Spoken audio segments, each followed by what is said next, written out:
Are you ready? Let's go. Now circling in the neutral zone. Here's the pitch on the way. 36 yards for the win. This Here comes a big chance. The shot is this the dagger? the neutral zone. This is as good as it gets. The Neutral Zone is brought to you by the Ontario Para Network. Follow them online at onpara.ca. Now, here's your host, two-time Paralympian, Brock Richardson. What's going on? It's time for another edition of The Neutral Zone. I am indeed your host, Brock Richardson. Coming up on today's program, we're going to discuss some numbers that have been released by CBC and the Canadian Paralympic Committee on how many people in Canada watch the coverage. That will be an exciting conversation, and we will then move forward on what that means for the Paralympic movement. We're also going to discuss the Miami Dolphins and their quarterback, Tua Tagovailoa, who suffered yet another concussion. That and much, much more coming up on the program. I'm joined by Josh Watson and Claire Buchanan. Before I get to the headlines, something very significant happened for one of our panelists, and that's Josh Watson, and he got married just a little bit of a week ago by the time you're probably listening to this podcast, and he's back after a 2-week quote-unquote holiday. Josh, welcome back, and tell us a little bit about your wedding, if you would. Thank you. It was an absolutely magical day. We loved every second of it. We got married at a beautiful, almost brand new community center near the town of Baden, Ontario, just outside of your neck of the woods there, Brock, of Kitchener, Ontario. And we had about 50 people all together, mostly very close family and friends. Unfortunately, there were some friends and friends mostly that unfortunately were not able to join us, and I'm sorry about that, but we did have the space that we had and just had a nice size of group. You were my master of ceremonies, and you did a fantastic job. Everyone I've talked to has said so, as did my best man, who is a former member of this panel, Mr. Brett Wills. He had an absolutely amazing speech, which I am grateful for. His lovely fiancée, Alex, has sent me a video of said speech, and the darn thing makes me cry every time I listen to it. So we won't be doing that again for a while. But all in all, it was an absolutely wonderful time. We spent a few days up in Stratford, Ontario after the wedding, my wife and I, just kind of touring around, and I'm from that area, so I was able to show her some of the sights, and we were able to drive around a little bit and just overall enjoy ourselves before she unfortunately has headed back to Grand Prairie, where she works currently.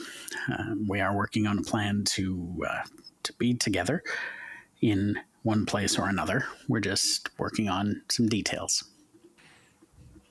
Yeah, it was an awesome day, and it was a great honor and privilege of mine to not only be your MC but also one of your close friends, and I think two of my favorite moments that I will outline here on the podcast is, number one, Brett Wills lost his phone for about an hour or so, and of course, anyone that's been with us for a long time knows that Brett likes to sometimes panic over these things, obviously, because phones are important, and he did that, and we started speeches, and every time somebody would come up and do a speech, I would say something like, oh, this person, XYZ, whatever I would say, and then we got to Brett, and I said to Brett, now, Brett, I know you're kind of nervous about the prospect of Josh possibly moving to Grand Prairie, but I want to tell you that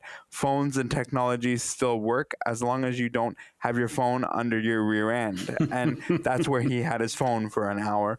And so that was perfect timing. The other thing that was perfect timing, and I won't go into terrible detail because it was very personal from Josh, but he spoke directly to Brett and I as we were sitting at the at the head table, and he made us all tear up. He started tearing up, and then I started tearing up, and then Brett started tearing up.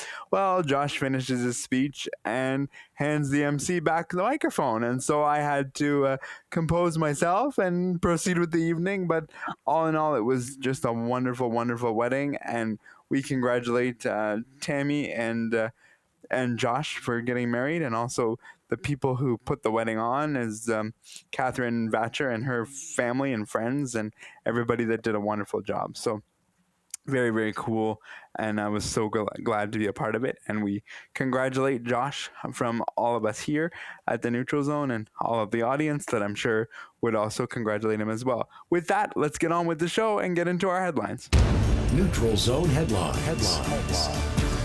Yeah, I'm going to start my headlines also congratulating Josh. That part of Ontario is beautiful, and it's glad to hear that that day went well and smoothly, and obviously full of a lot of love. So congratulations, Josh. Thank you. As part of Wheelchair Basketball Canada's Wheelchair Basketball Week, the Burlington Vipers Wheelchair Basketball Program is hosting an open house. If you are a baller in the area, come for some fun on September 28th. For more information about the event, please go ahead and follow the Burlington Vipers on all social media platforms. Major League Baseball history has been made.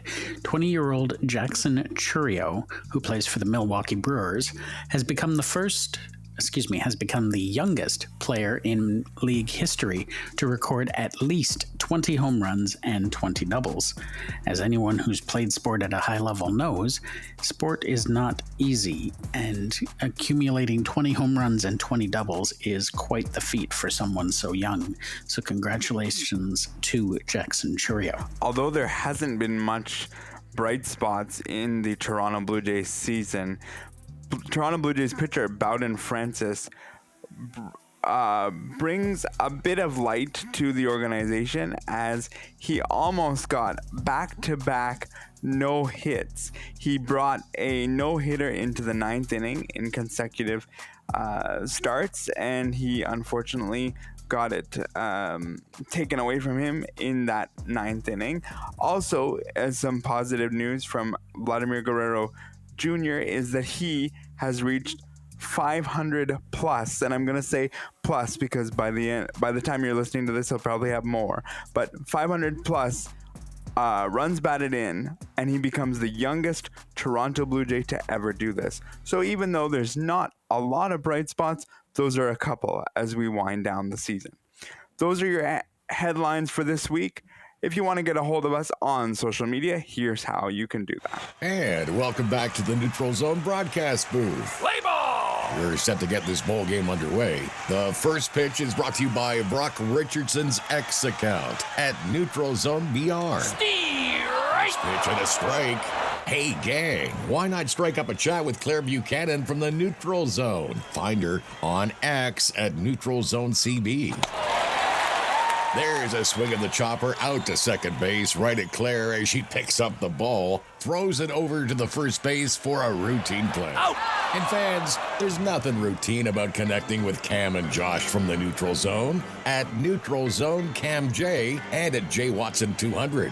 And the Neutral Zone is brought to you by the Ontario Para Network. Connect with them at ON Para Network. Follow them online at onpara.ca. Now that's a winning combination.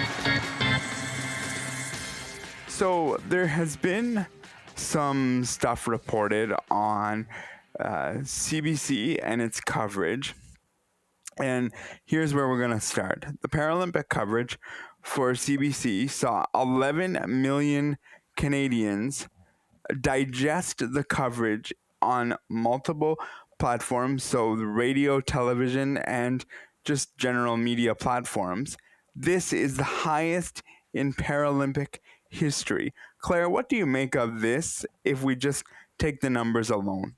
I mean, if we're just comparing Paralympic Games now and in the past, yes, we saw an increase. The increase is there, and we're seeing it every Paralympic cycle, every 2 years with the Winter and Paralympic Games of, yes, we're getting more and more coverage, more and more live streams, and more opportunities to watch various sports, whereas where probably 10, 15, 20 years ago, we would only see the like quote unquote more popular sports and in your wheelchair basketballs and sledge hockey and stuff like that. But now you're able to view and digest new sports and new athletes and new stories every 2 years. And CBC is kind of leading the charge in that. One, it being through streaming rather than live TV. Yes, there's live TV option, but you don't have to have cable to watch the Paralympic Games anymore. So that in itself is a big step forward. Yeah, I think overall what it's showing is that people are getting exposed to Paralympic sport more, and as a result are getting more invested in watching the different events and the different sports. Yeah, I think what you both said is true and accurate. I think for me, what it means is that there's a generation coming along that is beginning to be able to shine the light on Paralympic sports, and it's filtering through the audience. But with that, it's also, when you talk about streaming, people understand streaming way more than they did now, than they did, 3 Paralympics ago. And so that's where you're kind of grabbing a hold of people and saying, you can get this. And I'm going to take a phrase from, Devin Haru. You can be the director when you look at it from a digital platform. Like CBC Gem had tabs for every single sport. You could watch live stuff, you could watch replays, the whole thing was covered for you, to the point that like the only reason I watched it on conventional cable was literally because it was there. The quality was still there from CBC Gem. It was like I was watching it on television. The broadcast was the same. It was very, very, very well done. And I think the fact that the time difference is the reason why they were able to do, 2 television broadcasts, because of the time difference. They had 3 to about 5:30 every day Eastern time, and then they had 8 to about 10:30 where they would sort of replay stuff that you would have seen between 3 and 5:30. It was fantastically done, and I really enjoyed it. What do you guys contribute the success to with this? Josh, start with you on this. Well, for me, I think it's that you're starting to see more and more Paralympic athletes being promoted and being advertised. I know I'm starting to see, whether it's US channels or Canadian channels, actual Paralympians being involved in, say, Visa commercials or Esso commercials here in Canada. Like, that is huge. Like, I don't think I've seen as much of Marissa Papakonstantinou as I have in this Paralympic cycle. It seems like every time I watch something, there she is in a commercial, and it's fantastic. She deserves to be there. She's an incredibly talented athlete, and there are others. They won't necessarily be featured, but you will see them across the screen, and you might go, oh, who's that? And then that's going to make you look them up. And when you look them up, you're going to see what they do, and you're going to look and you're going to think, well, how do they do that? And then you're going to watch the event.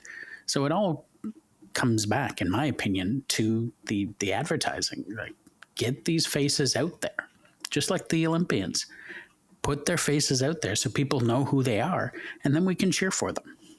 Yeah, that's exactly it. It's exposure through the multitude of options through media, whether it be commercials or print or live events happening with these athletes. Para athletes are being involved more and more in those conversations, and where we have this gap still between Paralympic Games where you don't really see anything of para sports other than when the Paralympics are happening. It's nice to see that when the games are happening and around that same time where Olympians are getting more and more exposure and getting more media deals and branding deals, that the Paralympic athletes are getting, I wouldn't say we're very close to it being kind of equal in that regard. But it's nice to see that para athletes, especially at the Paralympic level, because it shouldn't be just at the Paralympic level either, that these athletes are still getting access to these branding deals and exposure, because that, when you talk to athletes at that level, a lot of that pays their bills. Like when you're training and focusing your entire life, day in and day out, of just being an athlete, you need those branding deals. You need those supports. Those help more than I think the general public knows. Yeah, I agree with both of you again. I think for me, the success is just largely, as you guys point out, based on the advertisement. The commercials that come to mind for me, and I'm not trying to, pump the tire of this establishment. I'm literally just giving, or entity, if you will, I'm literally just giving them gratitude where it's deserved. RBC commercials, what did they do? They ran an Olympian and then they ran a Paralympian commercial back to back every single time through the Olympics and then through the Paralympics. That to me makes a massive difference, because you saw this all the way through both games. And the commercial I'm thinking of is the Andre DeGrasse running, and then they would follow it back with Arlie Rivard, who is the swimmer, right away and back to back. So it would be like a minute total, and it would just filter back to back over and over again. And to me, that separates it in and of itself, because yes, the argument can be, well, you could run just a Paralympic commercial. Yeah, I could see that argument. But just the fact that we're starting to see commercials blend together makes a massive, massive difference, Josh. Absolutely. Anytime you can get exposure and you can get these names out there, I think it's going to help. We've all had experiences, and I bring this up, it feels like every podcast, but when I expose people to Paralympic sport, whether it be para ice hockey or track and field, they are hooked. And some of them tell me that they enjoy it more than the traditional able-bodied sport that they've watched. That says something. If you expose people to it, they will watch. And we're seeing that with these numbers, I think. That's absolutely right. We run into a lot of, when you are exposing people to parasport, they didn't even know that these sports existed.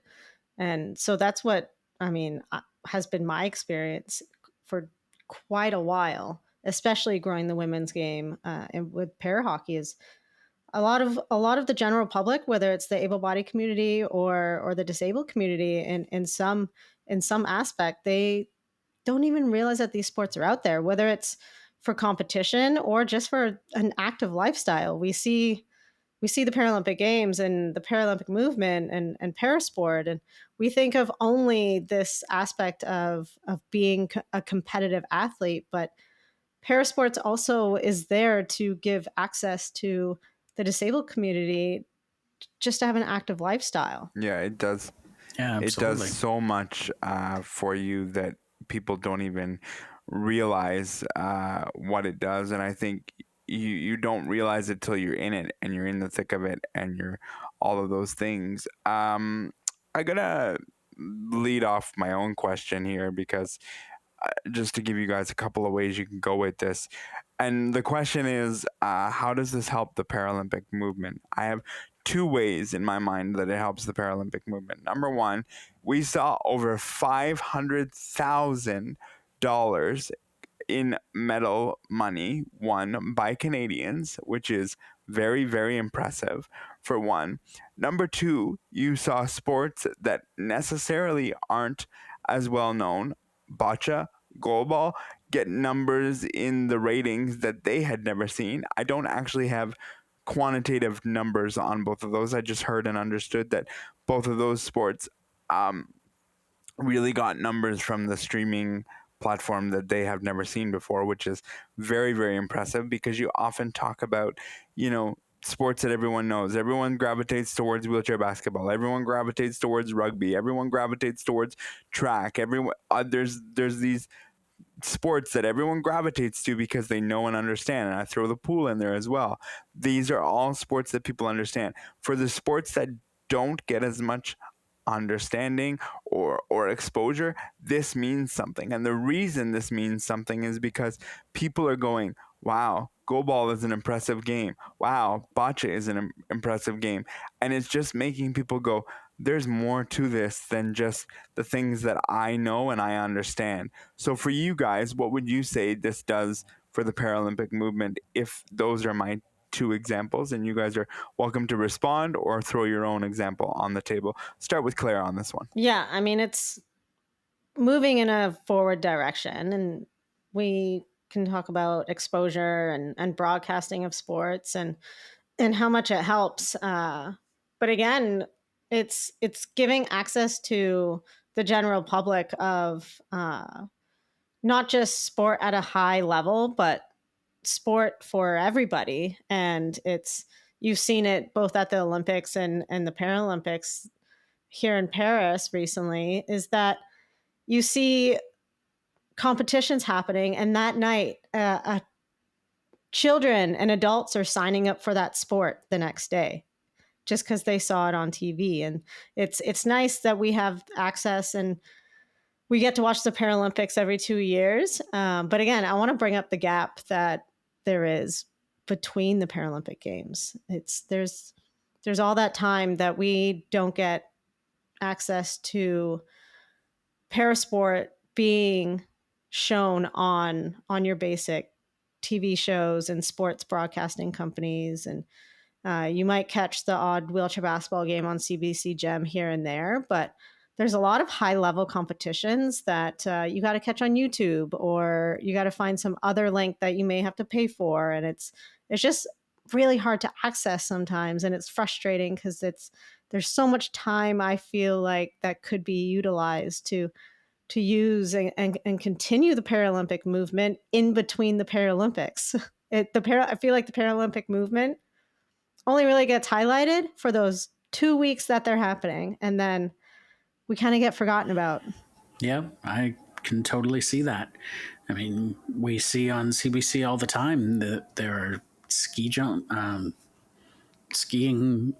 competitions, there are ski jumping competitions, there are volleyball games. All of these have Paralympic equivalents that could be shown. If you're going to Kitzbühel for a ski race, guaranteed there will be a Paralympic ski race there at some point. There's no reason why that can't be shown. But overall, I think everything that we're talking about today is a positive for the Paralympic movement overall. I think exposure is the way to get more people involved in the Paralympic movement, and it doesn't have to be as an athlete. It can be, how can I help out a local club so that more people can do that? Well, you can come and you can coach. You can come and you can officiate. The rules of the sports are very similar to those of an able-bodied sport. So there might be a few other things here and there, but for the most part, it is the same. It's the same sport. It's the same rules. So if you can officiate hockey, you can officiate para-hockey. If you can officiate volleyball, you can probably officiate sitting volleyball, I'm going to guess. If you can officiate rowing, you can probably officiate para-rowing. So look for those opportunities, folks. Get yourselves out there, whether it's as a volunteer, as a coach, as an official, or as an athlete. I think for me, the conversation that blows my mind after a Paralympics is the one that goes like this: a year, 6 months later, whenever there's a high-level world championship. And I don't care what sport it is. I'm just talking generally. You'll often hear from people when I post links for whatever the world championship is or the major event in pick the sport, and somebody will pull me aside, whether on social media or in a private conversation. They'll say, is the level the same level as it is at the Paralympic Games, or does it get diminished? And I have to put my head in my hand and go, oh my God, you have no idea. And it's not that they're trying to be rude. It's not that they're, because it's the same athletes. yes. And even some that we don't know because they didn't make the cut to the Paralympic Games, and they're just missing the bar. Those athletes that didn't make it, they're just missing the bar by a little bit, and the talent is still there. The love for the game is still there. So when people say to me, is the level the same? I put my head in my hands and go, oh boy. And this is where the media, I'm going to say it, this is where the media fails, because it's like, if people are walking away thinking that's the highest level, which is what we're supposed to think, and then a world championship diminishes, you just go, oh my God, Claire, and you just shake your head, and I don't know what to say sometimes. That's exactly it. So the Olympic women's hockey team recently had their ring ceremony for winning world championships. That's the same level. Would you say that that's a diminished level of hockey compared to when they go to the Olympics? Like you're still playing a tournament that determines number one in the world. The ranking stays the same. It's the same teams that you're playing against. That blows my mind that compared to when you're speaking in reference to a Paralympic tournament or a Paralympic athlete in an individual sport, their world championships are just as hard and just as competitive as going to the Paralympic Games. That's the entire point of world championships in any sport is it's probably a year out, and it's for seeding and it's for qualifying for the games. It's scheduled and run the same way. And it's a chance for you as an athlete to see your competition, see what you're up against, see if your training has paid off before you get to the Paralympics. Yeah, I don't know. It blows my mind. It's the same. It's partially because it's just not there in front of us so much that people don't recognize what it is. And but when you think of world championships, you're like, well, isn't that obvious that this is a worlds? And the process begins now for people to qualify again. You know, the next world championships is going to come around in a year, in 2 years, where the points are going to matter, and you're going to see countries that you don't see because they don't qualify at the end of the 4 year. Like I would argue that it's more pressure to get to the Paralympic Games than it is to be at the Paralympic Games. The pressure flips because the pressure becomes, I want to get a medal. But for the 3 years, after the games, it's literally, we have a pressure to qualify our nation and qualify me as an individual in whatever sport, because those are two very different things as well, in that you can qualify your nation,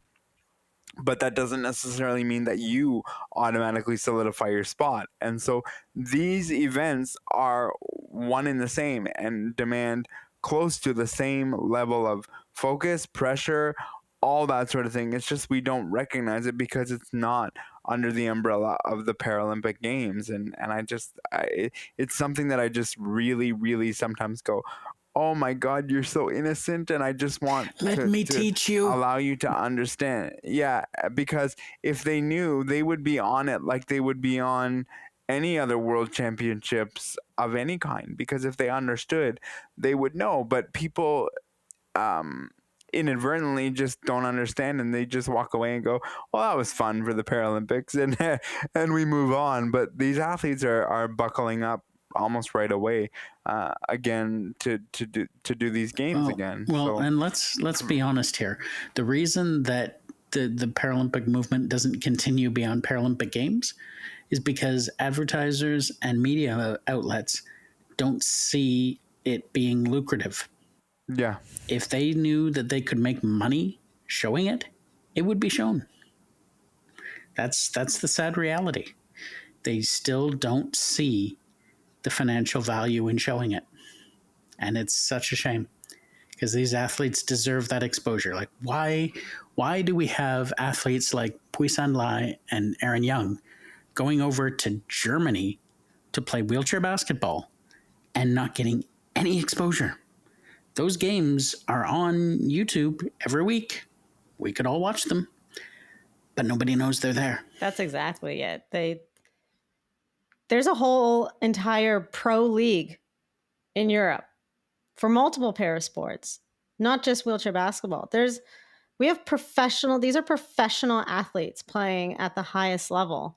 And it's not every 2 years and it's not every 4 years. Like you said, Brock, teams and athletes are now getting ready for, world championships are coming up probably in a year and a half for their next round of competitions. And if you miss out on that one and you don't have a successful one, it does impact how you rank and how the sport is going to evolve moving into the next Paralympic Games. It's people don't realize that, yes, it's a quick turnaround. Like planning for LA and competing for LA starts right now for high level athletes. And there isn't 8 windows or 8 back channels to go to last chance tournaments, okay?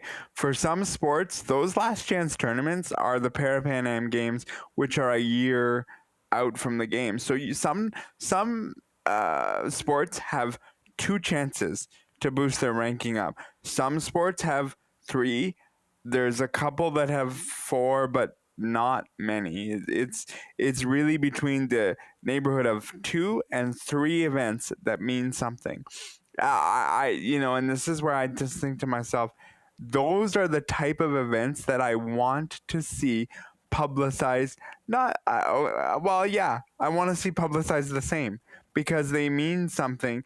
I remember watching the World Championships in Abu Dhabi for the women's wheelchair basketball event, and that's where they had to either determine we're qualifying through the front door or we're going through the back door. And I was gripped that entire event going, wow, these are some nations that we don't see at the Paralympic Games because they're not in the top 8 when it's all said and done. But they're giving Canada, they're giving Netherlands, maybe Netherlands a little less because Netherlands proved that they just dominated the whole world at the Paralympic Games in wheelchair basketball. But they're giving these teams tests that aren't just like, oh, we're just going to walk over you and no problem. These teams are coming and they're coming fast. And we don't even know about them yet because they haven't qualified, but they're going to. And then everyone's going to go, huh? This country has a team? Where'd they come from? And it's because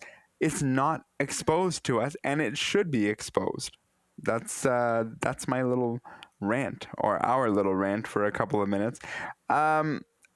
This question for you guys, and again, I'll preface this.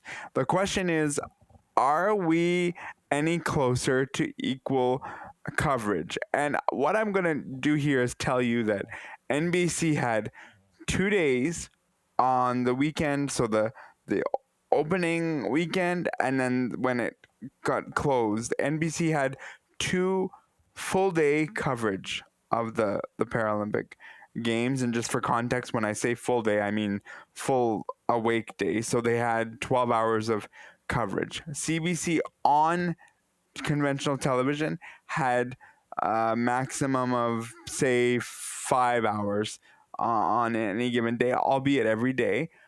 Are we close to CBC saying we'll do 12-hour days and we'll do it 3 times, 4 times? Or do we think we're still a couple of games away from this being this way? Let's start with Josh on this one. I would love to be wearing the rose-colored glasses and say that we're there, but we're not. The Olympic Games, you had multiple hours and multiple programs devoted to the athletes and the games that day. Paralympics, you didn't have that. You had the events going on at 3:30 in the morning, which I hear exists, and you then had maybe one recap show at like 3 in the afternoon. Well, for someone like myself, I'm lucky enough to work at home, so I can watch that as long as it's not too busy. But for other people that work full time, they're not able to watch that at that time. So you need something in the evening for those people to watch. And I could be wrong, but I don't think it was there. but you certainly do not have all day, every day of those Paralympics, those athletes being covered and recovered and recovered. That's what's missing. I'm grateful for what we've got. Gem was great, and the coverage that mainstream CBC had was very, very good. I especially enjoyed the commentators that they chose to have this time around with Steph Reed and then Summer McIntosh and a few others. But to say that it's the same, it's not. You're right. And we can. There's definitely progress in the right direction. We keep saying that. Is it going at a pace that we would like? No. Sorry to be selfish and blunt, but we deserve more and we want more. And yes, there was a lot of gaps comparatively to the Olympic Games that there wasn't enough storytelling being had of these athletes, and I saw way more personal interviews with athletes and curated stories already, and that's what I wanted to see more of at the Paralympic Games. And yes, I also have the privilege of working from home, so yes, I was able to catch some stuff here and there, have it in the background, but yeah, I'm glad you brought that up, Josh, because that didn't cross my mind. There's a whole community of people out there that don't work from home and probably didn't get to see a whole lot of the Paralympic Games or even a good recap at the end of the day. I think the thing that people are gonna laugh when I say this, okay? But I really mean this in true sincerity. The day that the Paralympics only stops for Coronation Street and the 6 and 11 o'clock news is when I will be happy. Until that time, this is not where we are. We're not close. We're not there. And credit Devin Haru, who did a tremendous job in trying to tell as many stories. Jacob Wasserman, if you haven't seen the interview that he did with Jacob Wasserman, it is emotional. It almost brings you to tears because he supported him like you wouldn't believe. But Devin's only one person and had to be in like 5 places every day, and you can't do that to one guy. Scott Russell was here in Toronto. I mean, you can't do that to a team. I mean, I look at what Scott Russell posted this past Sunday, and he said it's my last day here at CBC Sports. The amount of people that were around him with that picture, and go look it up on X if you haven't seen it. The amount of people that are around Scott after the Paris Olympics was incredible. And so you take even half of that team and you say, go send them out to the Paralympic Games, it might be a little bit better. But so far, what I could see was a handful of people trying to tell dozens and dozens of stories. And I want to say they did a great job, but we're still far away from where we need to be. So that's kind of my spiel there as well. But we will get better, and I believe there will be more and more coverage. But I don't think we're at a point where we're going to see the Paralympics stop for Coronation Street and the 6 and 11 o'clock news. We still apparently have to stop for Family Feud Canada, which, by the way, I love Family Feud Canada. I'm there all the time. But I would love to see the Paralympics trump Family Feud Canada, especially in the summertime, because we're running reruns anyways. We're still in a position where we have to run shows, and I just, it makes me sad in a way. Before we move on to mainstream sports, I just want some comment from you guys on this one. How does Los Angeles benefit from these games? Claire, start with you on this one. I think it's going to be a no-brainer that there's going to be a ton of exposure around the games, with it being in the United States and them just having the access and the level of broadcasting and media that just is centralized in the United States. I would hope that they would go above and beyond in that regard. So it'll be another opportunity to see how American broadcasting stations and then over here over the border how we respond and grow that exposure. Obviously, both during the Olympics and Paralympic Games. But again, I wouldn't doubt that we were going to see another increase in broadcasting and hopefully closer to that equality. But I mean, why wouldn't we have high hopes for it when it's there in the United States and the hub of media town in the United States as well of Los Angeles? So the bar has been set high from Paris. That's for sure. My hope is that we continue to see everything grow. As you said, Claire, NBC, ABC, CBS, ESPN, the ball is yours. Make this thing big. Make it as big as you can, because that is the way to make it lucrative, is to just put it everywhere. Don't let people miss it. I really hope that happens. I think with streaming and with alternative medias and all of those things, I think that can only be a positive. And I'm looking forward to seeing what media and what the LA organizing committee does with this. You have a real opportunity here to make this thing great, which I hesitate to say given who says something similar to that, but we won't go into politics here. I wish I had a board that I could press, because your mother-in-law, Josh, says a very fine thing about Mr. Trump, which I cannot repeat on this podcast because I'd like to continue this podcast. Yes. But yeah, it's pretty obvious how some feel about Mr. Trump, and it's funny when you get your mother-in-law riled up. What I'll say in this case is, America, you have a chance to jam the Paralympics down people's throats, and do it because the people are going to accept it. If you just say it's here, eat it. There's a plethora, there's a smorgasbord, there's a buffet. Eat it, do it, and love it, because that's what Americans do. They will do this to big. They won't be able to have the images, I don't think, that Paris had and the pomp and circumstance, but they have the media conglomerates that nobody else has. And CBC, I'm also putting you on notice, because the Americans are going to put this on. I believe it. I don't think it's going to be 22 hours of coverage, but I do think you're going to see 7, 8, 9, 10 hours of coverage because of the time difference.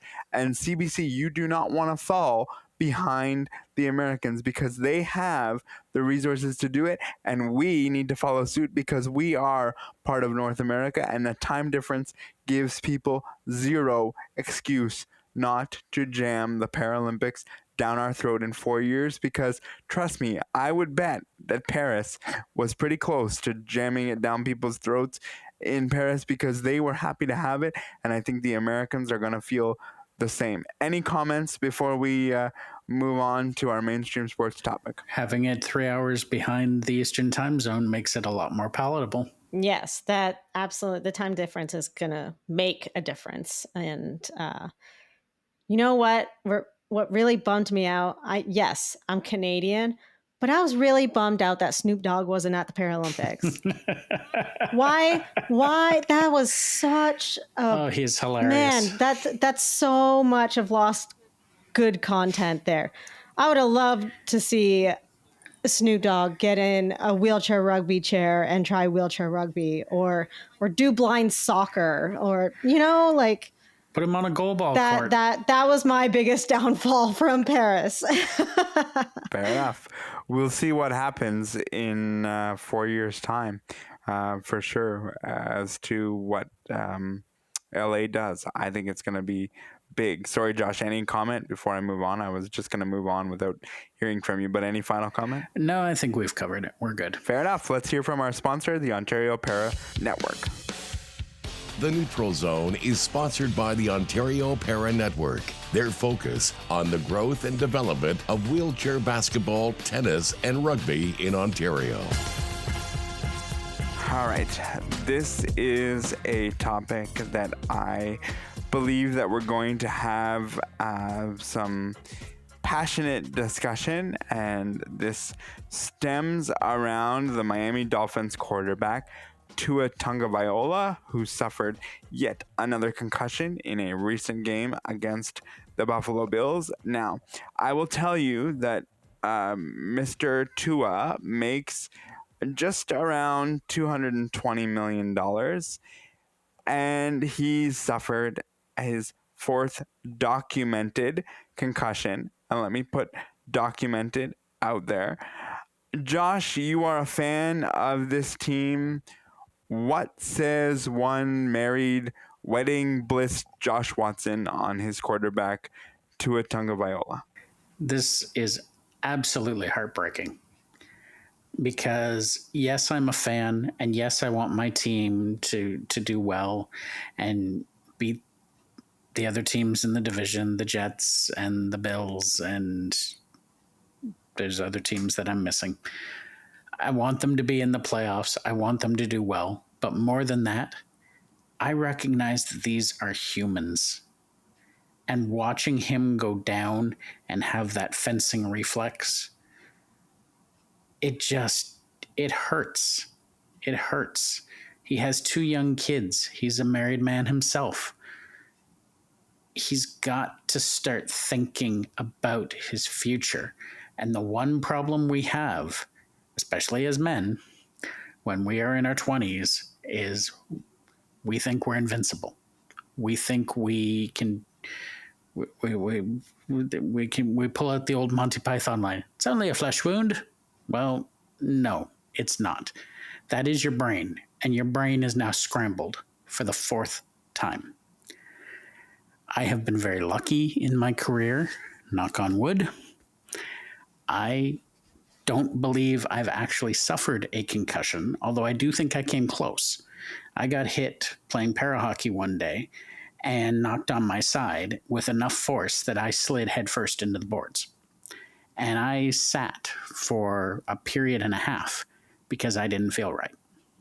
And thankfully, my coach let me. But that's as close as I've come.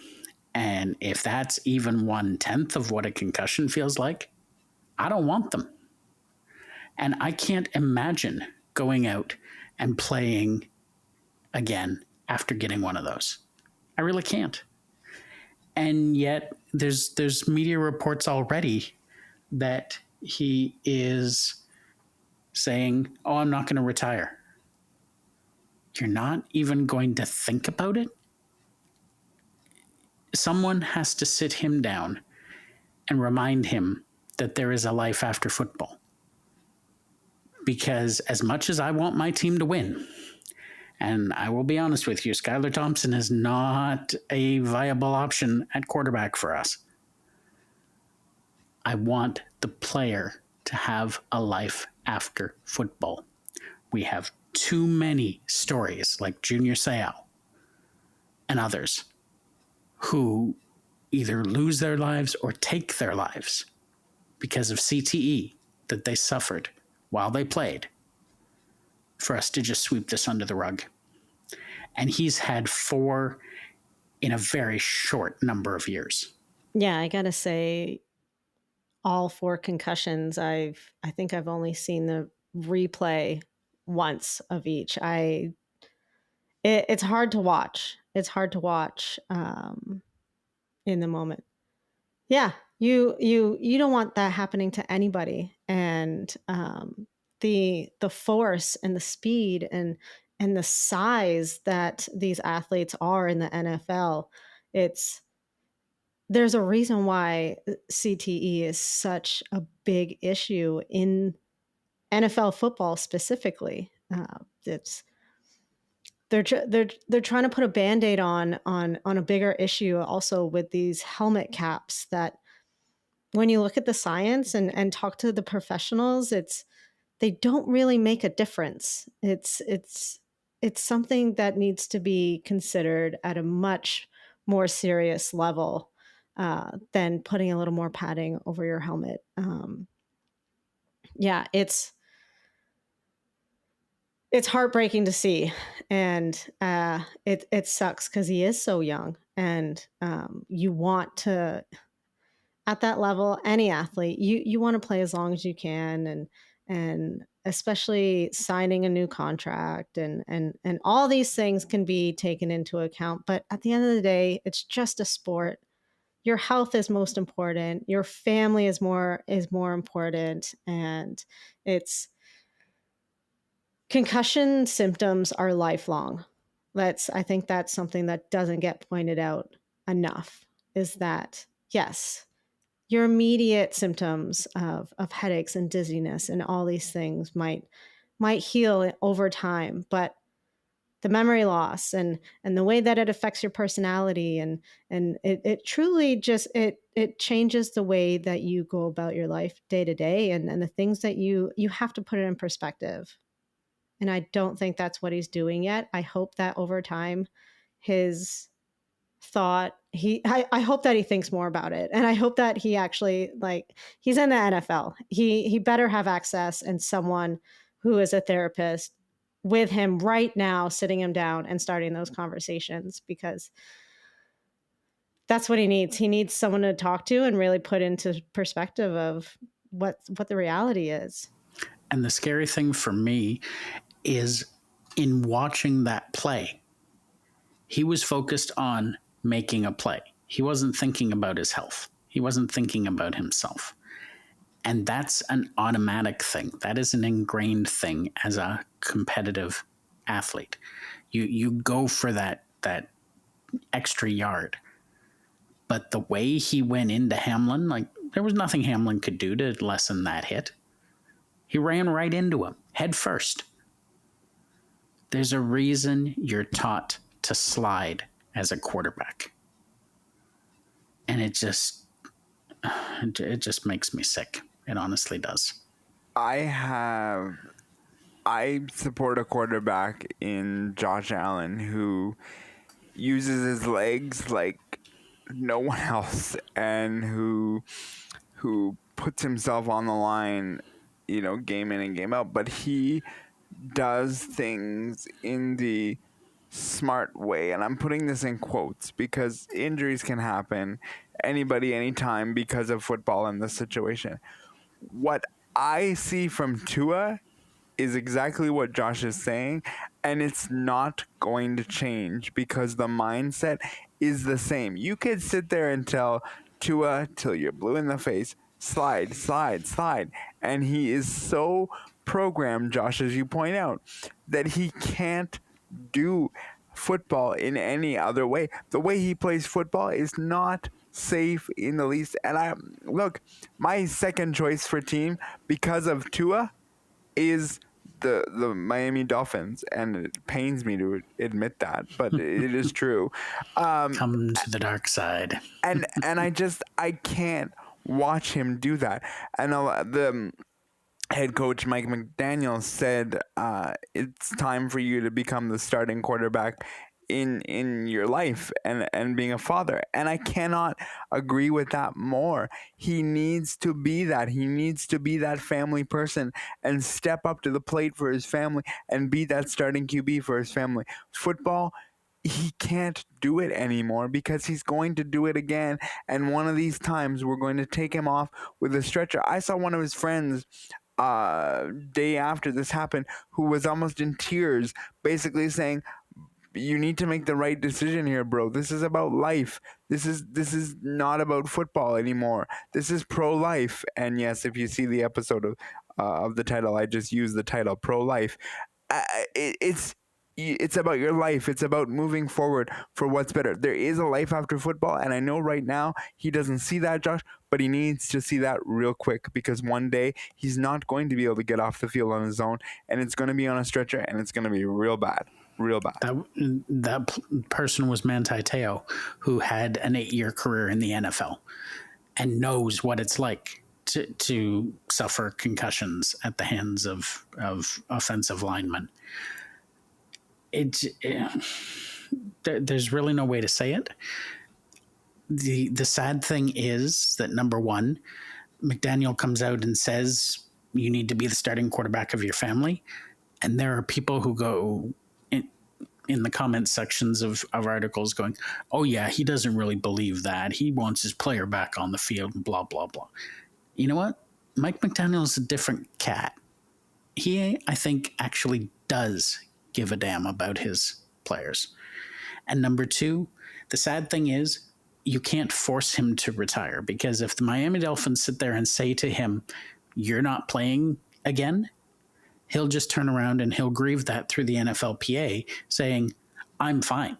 I can go out and play. I can do my job. You're preventing me from doing my job.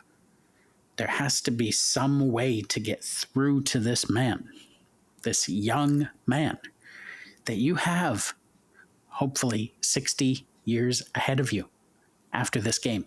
Claire, I think, and you would know also, but like when I went through sports, the number that I always heard was 5 concussions was the number. 5 concussions was the number that we are really starting to talk about career change, is sport good for you, what have you. This guy is on 4 documented concussions. And I want to repeat that, 4 documented concussions. If the number is 5, we're really, really close to it, if not already over it. Your thoughts on the number, and have you heard the same thing? And are we there now? I haven't heard the same thing in the regard of a specific number. We've had Katie Mitchell, for example, on here multiple times. She's a professional in concussions and brain development and recovery after concussion, and it's the severity of each one. You can have a high severe concussion and only have one, and that end your career. You can have a career like Anthony Gale, who had, I think he was in the double digits of concussions, and again, he was an athlete, I think, that had that conversation of, hey, I think we're going to help you make this decision of you being done. But yeah, it's tough when each concussion is different because of the person, how it happened. And concussions don't only just happen with athletes. I have a couple friends, don't play any sports, they got concussions. Just in general life happens. Falls happen. Things happen. Bumps and bruises happen. And you never know when it's going to turn into a concussion. And we fall down the stairs. Yeah, there's a lot of focus on professional athletes and concussions and stuff. But I hope that Tua accepts and really digests the conversations that he's having with his support system, his wife, his family, his therapist, his teammates, his coach. You have to take all that into account and really start listening to what people are saying around you as well, because they have your best interests at heart as well. And it's hard to tell an athlete to stop. So you need those support systems to really grab you at your shirt and say, hey man, like, what's more important right now?